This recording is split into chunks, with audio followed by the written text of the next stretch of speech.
Hello guys, നാസ് വ്ളോഗ്സിന്റെ പുതിയൊരു വീഡിയോയിലേക്ക് സ്വാഗതം. അപ്പം ഇതാണ് നാസ് ടോക്സ്. സോ ഇന്ന് ഞാൻ സംസാരിക്കാൻ പോകുന്നത് ഫുഡിന്റെ വൈവിധ്യം. അത് നിങ്ങൾ കണ്ടതാണ്. സോ കാണാത്തവരുടെ എന്തായാലും കാണണം പ്ലീസ്. അപ്പോൾ അത് കഴിഞ്ഞ് ഞാൻ പറയാൻ പോകുന്നത് ഇനി മന്തി കഴിക്കാൻ പോവാ എന്ന് പറയും.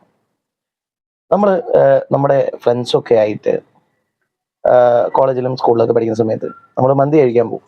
അതിൻ്റെ ഒരു ഷോർട്സ് ഞാൻ ഇട്ടിരുന്നു. അതല്ല നമ്മൾ പറയാൻ പോകുന്നത്. നമ്മൾ മന്തി കഴിക്കാൻ വേണ്ടി പോകുമ്പം നമ്മൾ ഇന്നലെ രാത്രി ബുക്ക് ചെയ്യും, അല്ലെങ്കിൽ ആൾക്കാരെ സെറ്റ് ചെയ്യും. ഇപ്പോൾ ഞായറാഴ്ചയാണ് ഫുഡ് കഴിക്കാൻ പോകുന്നത്, ശനിയാഴ്ച രാത്രി എല്ലാവരും വിളിച്ചിട്ട് നാളെ മന്തി കഴിക്കാൻ പോകും, നാളെ മന്തി കഴിക്കാൻ പോകും എന്ന് പറഞ്ഞിട്ട് ഒരു 10 ആളൊക്കെ ആയിട്ടായിരിക്കും ഒരുമിച്ച് മന്തി കഴിക്കാൻ പോകാം, ഹോസ്റ്റലൊക്കെ ഉണ്ടായിരുന്ന സമയത്ത്. അപ്പം അങ്ങനെ ഇത് റിലേറ്റ് ചെയ്യാൻ പറ്റുന്ന എൻ്റെ കോളേജ് ഫ്രണ്ട്സ് അവരുടെ കൂടെയാണ് വലിയ ഗ്യാങ് ഓഫ് പിള്ളേരായിട്ട് ഞാൻ മന്തി കഴിക്കാൻ പോയിട്ടുള്ളത്. അപ്പോൾ ഹോസ്റ്റൽ അങ്ങനെ പ്ലാൻ ചെയ്യും. ഞായറാഴ്ച നമുക്ക് ചില സമയത്ത് ഉച്ചക്കൊക്കെ സാധാ ഫുഡായിരിക്കും ഹോസ്റ്റലിലെ. അപ്പം അങ്ങനെ പിള്ളേരും എല്ലാവരും സെറ്റാക്കിയിട്ട് നമ്മൾ ഞായറാഴ്ച ഒരു പോക്കുണ്ട്. രാവിലെ ലൈറ്റായിട്ട് കഴിയും. അപ്പം അങ്ങനെ അവിടെ എത്തി കഴിഞ്ഞാൽ, സീറ്റ് പിടിച്ച് കഴിഞ്ഞാൽ പിന്നെ അർമാദായിരിക്കും. എല്ലാവർക്കും ചെസ്റ്റ് പീസ് വേണം. അപ്പം വെയിറ്റർ പറയും 4 ചെസ്റ്റ് പീസ് വരുന്ന കോഴിയൊന്നും ഇപ്പം ഇറങ്ങുന്നില്ല. അപ്പോൾ ആരെങ്കിലുമൊക്കെ സാക്രിഫൈസ് ചെയ്യും. മിക്കവാറും ഞാനാണ് സാക്രിഫൈസ് ചെയ്യാറ്. കാരണം എനിക്ക് എൻ്റെ ചങ്ങായിമാരുടെ കൂടെ പിടിച്ചിരിക്കാൻ പറ്റില്ല. കാരണം അവന്മാർ ഇവന് ഈ പ്ലേറ്റും കൊണ്ട് ഇങ്ങനെ വരുന്ന സമയത്ത് തന്നെ അതിൽ വെയിറ്റ് വരും. ഞാൻ പിന്നെ കുറച്ചൊരു നല്ല പിള്ള പറഞ്ഞാൽ ലാസ്റ്റ് ലെഗ് പീസിലെത്തും. ഞാൻ ചിലപ്പം ബുദ്ധി കാണിക്കലുണ്ട്. എല്ലാവരും ഓർഡർ ചെയ്തിട്ട് ആരും ഓർഡർ ചെയ്യാത്ത സാധനം ഓർഡർ ചെയ്തിട്ട് ഞാൻ പറയും അതിൻ്റെ ചെസ്റ്റ് പീസ്, അപ്പോൾ അതിൻ്റെ ചെസ്റ്റ് കിട്ടുമല്ലോ. അപ്പോൾ അങ്ങനെ നോക്കും വേണ്ട, അതുണ്ടാവും ലെഗ് കൊണ്ടായിരുന്നു. അത്രയും ഹതഭാഗ്യനാണ് ഞാൻ. ചില സമയത്തെല്ലാം ജസ്റ്റ് പീസ് കിട്ടലുണ്ട്. പക്ഷെ എനിക്ക് എന്തായാലും അങ്ങനെ ആഗ്രഹമൊന്നും ഇല്ല.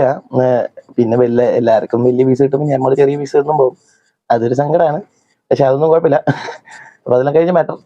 അപ്പോൾ അതിനുശേഷം ഞാൻ ചിലപ്പം കഴിക്കുമ്പോൾ അല്ല, എപ്പോഴെങ്കിലും ഒറ്റയ്ക്ക് കഴിക്കുന്ന സമയത്ത്, തൃശ്ശൂരായിരുന്ന സമയത്ത് ഒറ്റയ്ക്ക് ആണെങ്കിൽ നമുക്ക് വേറെ ഓപ്ഷൻ ഇല്ല. ബിരിയാണി ഒന്നും നല്ല കിട്ടൂല. പിന്നെ എന്താ ഉള്ള പൊറോട്ട, ബീഫ് അത് കഴിക്കാൻ മൂഡ് ഉണ്ടാവില്ല. അന്നേരം പിന്നെ ലാസ്റ്റ് ഓപ്ഷൻ വരിക മന്തിയാണ്. അപ്പം അങ്ങനെ ഒറ്റയ്ക്ക് പോകുമ്പം ജസ്റ്റ് പീസ് കിട്ടും. അന്നേരം ആരും ഉണ്ടാവില്ല, അടി കൂടാനുണ്ടാവില്ല. അപ്പം അങ്ങനെ മന്തി ഫസ്റ്റ് കൊണ്ടാകുന്ന 4 പ്ലേറ്റിലിടുമ്പം തന്നെ ചോറ് തീരും. പിന്നെ അവനെ വിളിക്കും റൈസ്. അവൻ ഒന്ന് തട്ട് കഴിയുമ്പോൾ തന്നെ ഒരു റൗണ്ട് ഫുള്ളാവും. അപ്പം തന്നെ ആദ്യം ഇട്ടവർ കഴിച്ച് കഴിഞ്ഞിട്ടുണ്ടാകും. അവനക്ക് വേണ്ടി റൈസ് കുടിക്കും. അങ്ങനെ 3, 4, 5, 6 ഘട്ടമൊക്കെ വിളിച്ച് കഴിഞ്ഞാൽ പിന്നെ അവന് ആ വെയിറ്റർ കേൾക്കാത്ത പോലെയൊക്കെ ആക്കും. പിന്നെ കേട്ടാ ഓക്കെ ഇപ്പൊ കൊണ്ടുവരാൻ പറഞ്ഞിട്ടൊരു 5-10 മിനിറ്റ് ഒക്കെ കഴിഞ്ഞിട്ടാണ് കൊണ്ടുവരാൻ.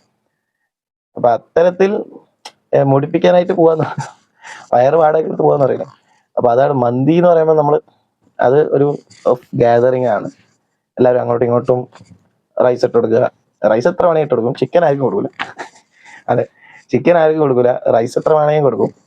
പക്ഷെ അതൊക്കെ ഒരു കാലമായിരുന്നു. അപ്പം നിങ്ങൾക്കും ഇതുപോലെ മന്തിന്റെ ഓർമ്മകൾ ഉണ്ടാവും. മന്തിന്റെ ഓർമ്മകൾ ഉണ്ടെങ്കിൽ അത് താഴത്ത് കമന്റ് ചെയ്യുക.